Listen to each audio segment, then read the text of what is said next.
Hay un detalle en miles de relatos de abducción del que casi nadie habla. No las naves, no las luces, no el tiempo perdido. El detalle es este: algunas personas se resisten.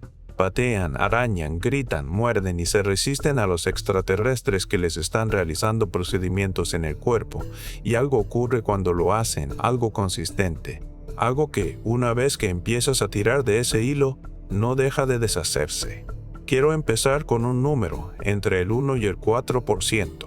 Ese es el porcentaje estimado de personas que durante sus encuentros reportados con los seres comúnmente descritos como grises, esas entidades delgadas, de piel alabastro y ojos enormes que se han incrustado en el imaginario cultural con una persistencia que se siente casi deliberada, se resistieron activa y físicamente a los procedimientos que se les estaban realizando. 1 a 4%. Suena pequeño, poco notable incluso. Una nota al pie estadística en un campo ya descartado por la mayoría de las instituciones como marginal en el mejor de los casos y delirante en el peor. Pero aquí es donde se vuelve interesante, porque cuando empiezas a agregar esos relatos, y me refiero a agregarlos de verdad, no a seleccionar lo que conviene, no a sensacionalizar, sino a sentarte con el testimonio crudo durante meses, emerge un patrón que la conversación oficial sobre el fenómeno de la abducción ignora de forma llamativa.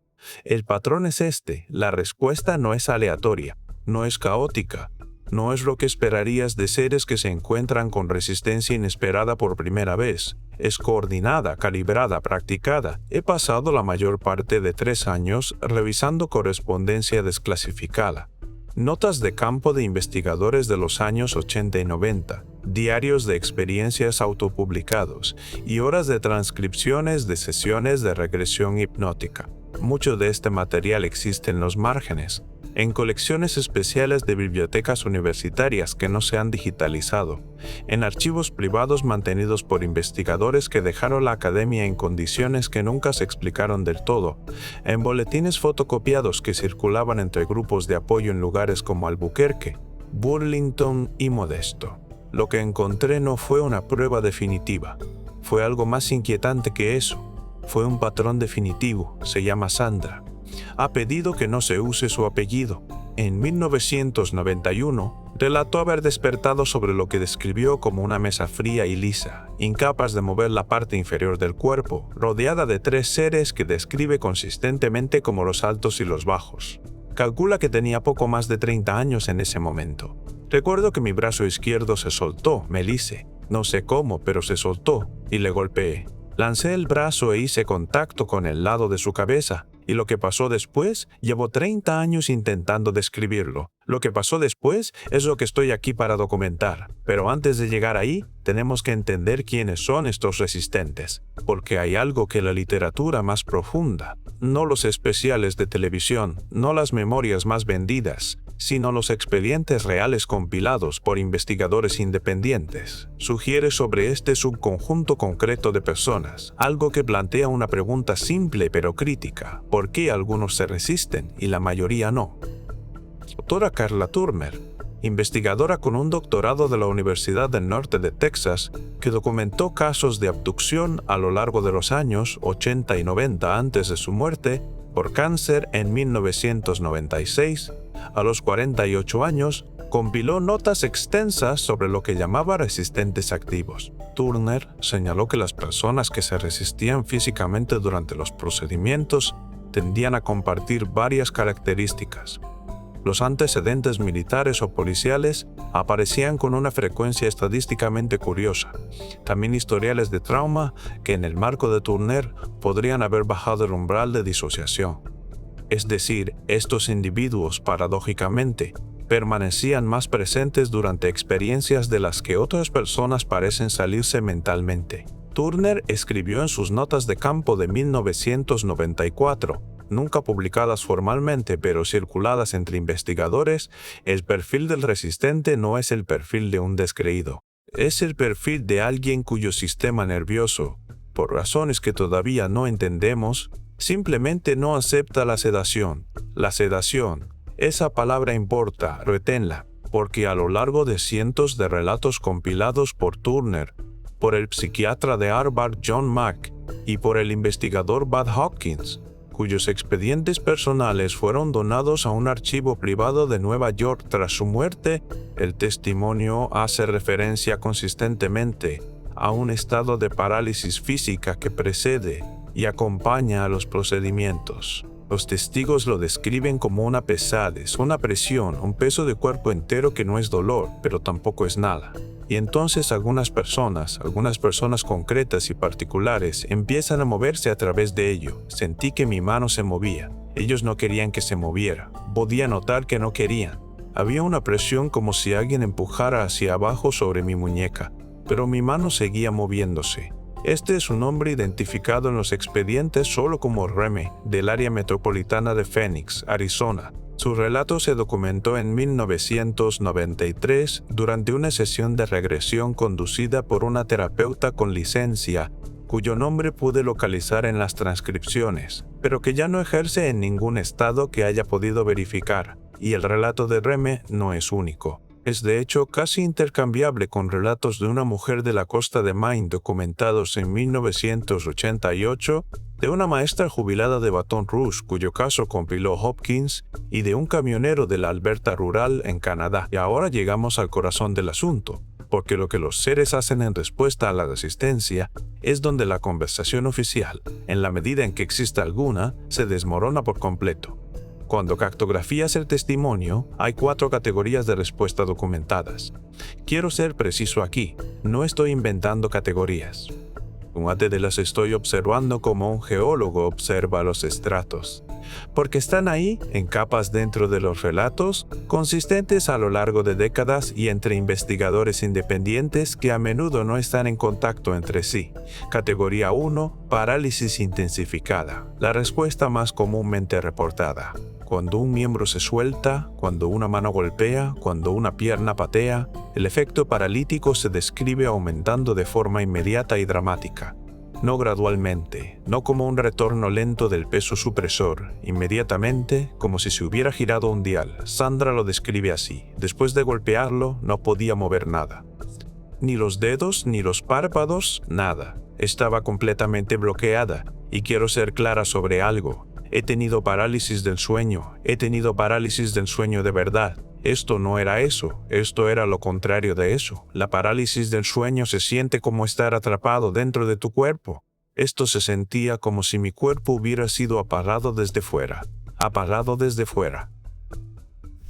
David Jacobs, historiador de la Universidad Temple que dedicó décadas al estudio de los relatos de abducción, documentó 17 casos separados entre 1988 y 1997 en los que la persona describía un retorno rápido y total de la parálisis después de un acto de resistencia. 17 casos independientes entre sí. Y el lenguaje entre los expedientes, tal como se compiló en su libro Vida Secreta y en sus notas de seguimiento no publicadas, es casi criminalmente parecido o significativamente consistente. Esa es la pregunta que me quita el sueño. Categoría 2. Compromiso ocular. Esta es la que me hizo parar, la que me hizo cerrar el portátil y quedarme sentado en la oscuridad un rato. Un subconjunto de personas que se resisten. No todas, pero un subconjunto significativo que aparece en los expedientes con una frecuencia que excede la coincidencia relata que uno de los seres, típicamente descrito como ligeramente más alto que los otros, se acerca y hace contacto visual directo y sostenido, no un contacto visual superficial, no el encuentro visual breve que se describe en la mayoría de los relatos. Contacto visual prolongado, cercano, fijo, y después un cese de la resistencia, no un desvanecimiento, un cese, como un interruptor. La persona deja de luchar, no por dolor, no por sujeción física, sino por algo transmitido o impuesto a través de la mirada. Tras lo cual, en la mayoría de estos relatos, la persona reporta una sensación de calma, un adjetivo que aparece tan a menudo que empieza a sentirse como un término técnico seguida de una especie de vacío emocional que varias personas compararon de forma notable e independiente con la anestesia. Un hombre identificado como Tan, del Tapito del Kentucky rural, cuyo relato documentó la investigadora Henny Randers a mediados de los 90, lo describió así en una declaración manuscrita que localicé en una colección privada. Me miró durante mucho tiempo. Sus ojos eran la parte más grande de él, y eran absolutamente negros, y no tengo palabras para lo que era ser mirado por algo que tenía ojos así. Y entonces ya no tuve miedo, y entonces ya no fui nada, y entonces ya no fui nada. 5 palabras, las 5 palabras más silenciosas de toda esta investigación, y casi textualmente no era nada. No había nada ahí. Me sentí como nada. Aparecen en relato tras relato de individuos que nunca se han conocido, que reportaron a investigadores distintos en décadas distintas. Una vez que lo ves, no puedes dejar de verlo. Categoría 3. Instrucción verbal o telepática. Menos común, pero documentada con suficiente frecuencia para justificar su inclusión. Varias personas que se resistieron describen recibir lo que llaman de diversas formas palabras en mi cabeza, una voz que no era sonido o información sin lenguaje. El contenido de esas transmisiones, según los relatos, es instructivo y no amenazante. No un para o te haré daño, no exigencias de sumisión. Se describe con más precisión a lo largo de múltiples testimonios como algo más cercano a esto es necesario, o no se te está haciendo daño, o en el caso de una mujer de Tacoma, Washington, cuyo relato aparece en el libro Abducción de John Mack de 1994, algo traducido como estamos casi terminando. Estamos casi terminando. Piensa en esa frase. ¿Qué nos dice? Nos dice que el ser es consciente de que la persona está consciente. Nos dice que el ser es consciente de que la persona está angustiada. Nos dice que el ser ha elegido una estrategia de comunicación pacificadora, no una de represalia. Y nos dice, quizá lo más intrigante, que hay un horario, un procedimiento con un principio, un medio y un final. No un encuentro improvisado, no uno oportunista, uno médico. Categoría 4. Retirada completa. La más rara de las categorías de respuesta, documentada en quizá una docena de casos en toda la literatura. Los más difíciles de explicar y los que la conversación oficial se niega más completamente a abordar. En estos relatos, cuando la persona se resiste con suficiente fuerza, o en varios casos con suficiente intensidad emocional, gritando, llorando, lo que un relato describe como rogándole a Dios en voz alta, los seres paran.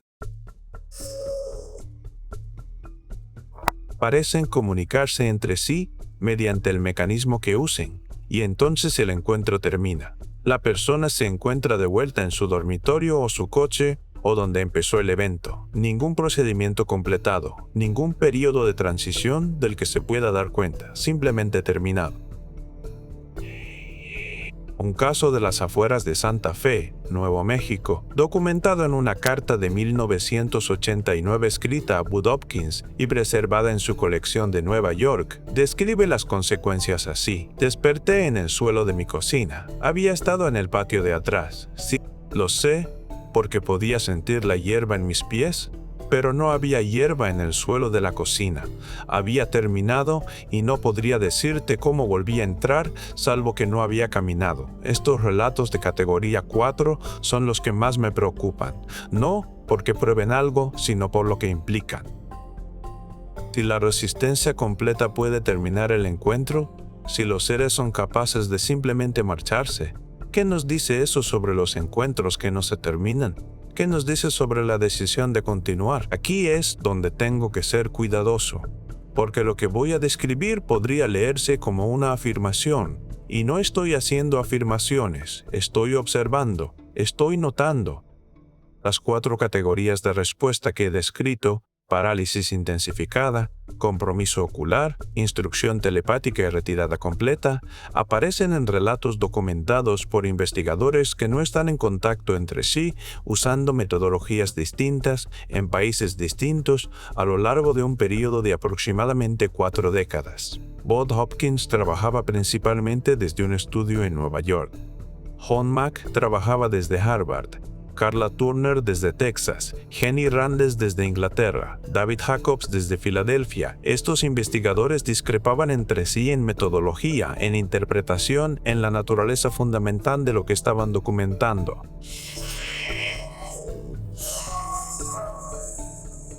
No estaban colaborando en un relato unificado.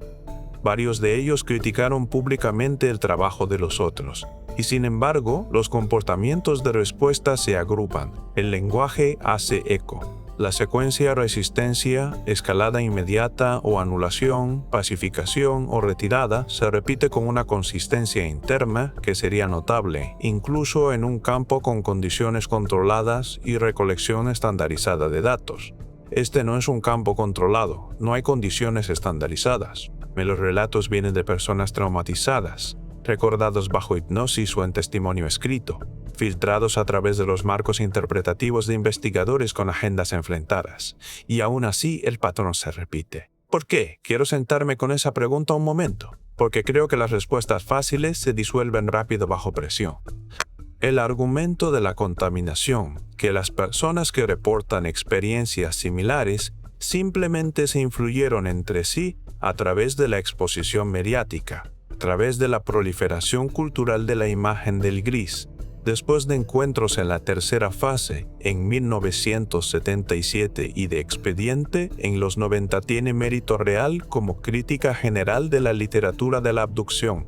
Me lo tomo en serio, pero no explica el comportamiento de respuesta específicamente. No explica por qué el grupo de 4 categorías aparece en relatos anteriores a los grandes puntos de saturación cultural. No explica por qué personas en el Kentucky rural, en la Escandinavia costera y en los suburbios de Phoenix están describiendo no solo los mismos seres y no solo el mismo escenario, sino el mismo ajuste de procedimiento, la misma lectura y respuesta cuando se sueltan. El argumento de la contaminación nos dice que los monstruos pueden ser prestados. No nos dice por qué los monstruos se comportan igual cuando les sorprenden, a menos que no les sorprenda en absoluto.